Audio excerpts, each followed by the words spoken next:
Hey guys, in this video, I will show you how to insert a Pine script into TradingView. Alright, let's begin.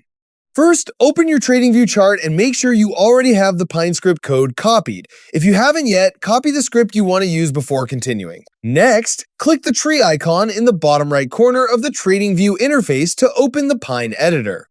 Once the editor opens, click the arrow, select Create, and choose whether you want to create an indicator or a strategy. For most custom scripts, you'll want to select Indicator.